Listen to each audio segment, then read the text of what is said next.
कैसे हैं मेरे प्यारे बच्चों। स्वागत है आपका संस्कृत की कक्षा में। आपकी संस्कृत पाठ्य पुस्तक देववाणी कक्षा 6 by Eduraise India from Amit publishing house के साथ हम शुरू करेंगे बच्चों पाठ संख्या 9, जिसका नाम है प्राध्यापकः नाविकः च। चलिए बच्चों शुरू करते हैं। विश्वविद्यालयस्य कश्चित् प्राध्यापकः विहर्तुं नावम् आरूढ़ः। विश्वविद्यालयस्य विश्वविद्यालय का कश्चित् प्राध्यापकः कोई प्रधानाचार्य विहर्तुं नावम् आरूढ़ः घूमने के लिए नाव पर चढ़ा।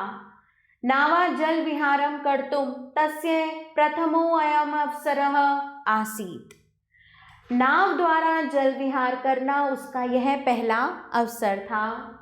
बाल सूर्यस्य किरणानां प्रातः काल के सूर्य की किरणें जल क्रीडां वीचिनां नर्तनम अंभसाम अपरिराशिम अरित्र माध्यमने नौकायाः अग्रे सारणम इत्यादि दृश्यम दृष्ट्वा स नाविकम एवं अपृच्छत्। यानी कि प्रातः काल के सूर्य की किरणें जल पर खेल रही थी, जल तरंगों पर नृत्य कर रही थी।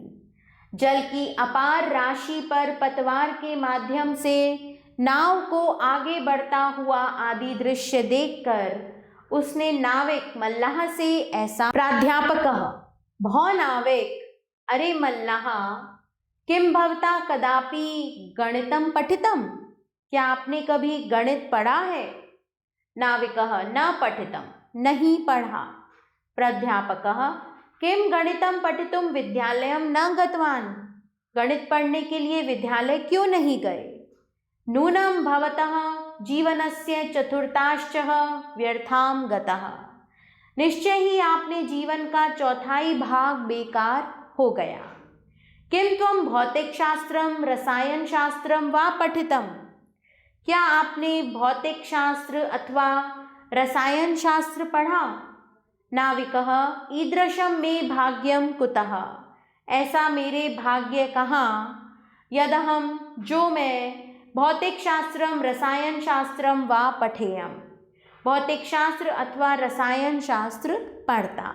वद वद त्वा आंग्ल भाषां तु पठिता स्यादेव, बताओ बताओ क्या तुम आंग्ल भाषा यानी कि अंग्रेजी भाषा तुम पढ़ना जानते हो? नाविकः ग्लानिम अनुभवत, ग्लानि अनुभव करते हुए महाशय, नाहं मात्रा पित्रा वा विद्यालयं प्रेषित कुतः पठेयम्, ना ही माता अथवा पिता ने विद्यालय भेजा, कहाँ से पढ़ता। तहिर्तव जीवनस्य त्रयो भागः अपार्थः जातः, तो तुम्हारे जीवन के 3 हिस्से बेकार हो गए। अत्रांतरे नदे जलावर्तनम समायातम, इसके बाद नदी में भंवर आ गई। लहरीणाम वेगेन तदा तो अकंपत पश्यतो, लहरों के वेग को देखते देखते वो दोनों कांपने लगे। एव तयोः नौका जलपूरेण पूरिता, और उनकी नाव जल से भर गई। नाविकः प्राध्यापकं संभ्रमेण अपृच्छत् महाशय, मल्लाह ने प्रधानाचार्य से घबराहट के साथ पूछा, महोदय किम भवान तर्तुं जानाति, क्या आप तैरना जानते हो? प्राध्यापकः जलवेग दर्शनात् भीतो अवदत्, प्रधानाचार्य जल के वेग को देखकर डरते हुए बोला, अहम तर्तुं न जानामि, मैं तैरना नहीं जानता हूँ। नाविकः अवोचत्, मल्लाह ने कहा, यदि तर्तुं न जानाति, यदि तैरना नहीं जानते, तदा भवतः सर्वं जीवनं वृथा जातम्, तो आपका सारा जीवन ही बेकार हो गया। अहम तु बाहुभ्यां नदं तीर्त्वा पारं प्रयामि, मैं तो बाहों से नदी तैरकर किनारे पर पहुंच जाऊंगा। भवान खलु जल मध्ये विहर्तु, आप निश्चय ही जल के बीच में घूमते रहो। तो बच्चों इस पाठ से हमें पता चला कि कोई भी विद्या सीखना कभी भी बेकार नहीं होता। केवल शिक्षा ही नहीं, व्यवहारिक जीवन भी सीखना, व्यवहारिक जीना सीखना भी हमारे लिए उतना ही महत्वपूर्ण है। शब्दार्थः पे आते हैं बच्चों। विहर्तु घूमने के लिए, नावम नाव पर, जल विहारम जल विहार, वीचिनाम तरंगों का, अम्भसाम जल की, अरित्रम पतवार डांड, चतुर्थांश चौथाई भाग, व्यर्थतागतः व्यर्थ चला गया, ईदृशम ऐसा, में मेरा, कुतः कहाँ से, नूनम निश्चय ही, अर्धांशः आधा हिस्सा, व्यर्थतानीतः, फिर से बोल रही हूँ, व्यर्थताम नीतः व्यर्थ कर दिया, अनुभवत अनुभव करता हुआ, प्रेषितः भेजा गया, त्रयो भागः तीन भाग, अपार्थः व्यर्थ, नदे नदी में, जलावर्तनम भंवर, अकंपत डगमगाने लगा, पश्यतः देखते देखते, जलपूरेण जल के प्रवाह से, पूरति भर गई, संभ्रमेण घबराहट के साथ, तरतुम तैरने के लिए, भीतः डरा हुआ, तीर्थवा तैरकर, प्रयामी जाता हूँ, खलु निश्चय ही, विरहतु विहार करें। शुरू करते हैं बच्चों पाठ का अभ्यास कार्य। निम्नलिखितानां प्रश्नानाम उत्तराणि लिखत, निम्नलिखित प्रश्नों के उत्तर लिखिए। तयोः नौका केन पूरिता, जलपूरेण पूरिता का जाता, जलवेग दर्शनात् कः भीतो अवदत्, अहम तर्तुं जानामि, कः ग्लानिम अनुभवत्। इन सभी प्रश्नों के उत्तर बच्चों आप पाठ के आधार पर स्वयं दीजिए। सम्यक उत्तरम चिनुत, सही उत्तर चुनिए। चलिए शुरू करते हैं। प्रश्न 2 देखेंगे बच्चों।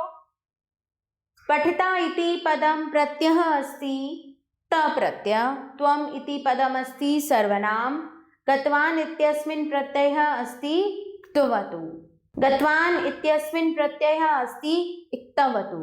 प्रश्न 3 देखे बच्चों। रिक्त स्थानानि पूरयत, रिक्त स्थानों की पूर्ति कीजिए। तो भवता कदापि गणितं पठितं, लहरीणां वगेन तदा तौ अकंपत पश्यतो, भवान खलु जलमध्ये विहर्तु, अत्रांतरे नदे जलावर्तनं समायातम्, अहम तर्तुं न जानामि। संधिं कुरुत, संधि कीजिए। तो बच्चों यहाँ मैंने इनकी संधि की हुई है, आप इसे स्वयं पढ़िए। हिंद्याम अनुवादम कुरुत, हिंदी में अनुवाद कीजिए। मैं आपको अनुवाद बताऊंगी, आप उन्हें स्वयं लिखेंगे। अत्रांतरे नदे जलावर्तनम समायातम, इसी बीच नदी में एक भंवर आ गया। तदा भवतः सर्वं जीवनम वृथा जातम, तब तो तुम्हारा समस्त जीवन व्यर्थ हो गया। अम तु बाहुभ्याम मदम तीर्थवा पारम प्रथामि, मैं तो भुजाओं से नदी को पार करता हूँ। यदहम भौतिक शास्त्रम रसायन शास्त्रम वा पठेयम, काश मैं भौतिक शास्त्र या रसायन शास्त्र पढ़ा होता। किम भवाम तर्तुम जानाति, क्या आप तैरना जानते हैं। प्रश्न 6 देखिए बच्चों। वाक्यानि रचयत, वाक्य बनाइए। नदे नदे जलम वहति, अहम अहम पठामि, अर्धांशः त्वया अर्धांशः जीवनस्य व्यर्थता नीतः, आरूढ़ः सः नौकाम आरूढ़ः। इन तीनों शब्दों से वाक्य आप स्वयं बनाएंगे। पर्यायवाची शब्दान लिखत, पर्यायवाची शब्द लिखिए। तो बच्चों अपार्था नौका, जलवाहन, जलम निवारी नीरम, विश्वः जगत लोक, विद्यालयः पाठशाला विद्या मंदिरम। इस नौका के पर्यायवाची आप स्वयं लिखिए। क्रियापदानी चित्वा लिखत, क्रियापद चुनकर लिखिए। तो यहाँ पर क्रियापद मैं आपके लिए चुन रही हूँ। सह नाविकम एवं अपृच्छत, तो ये क्रियापद है अपृच्छत। अहम तर्तुम न जानामि, किम गणितम पठितुम विद्यालयम न गतवान, किम भवान तर्तुम जानाति, किम भवता कदापि गणितम पठितम। इसी के साथ बच्चों हमारा यह पाठ यहाँ समाप्त होता है। आभार बच्चों, मिलते हैं नए पाठ के साथ।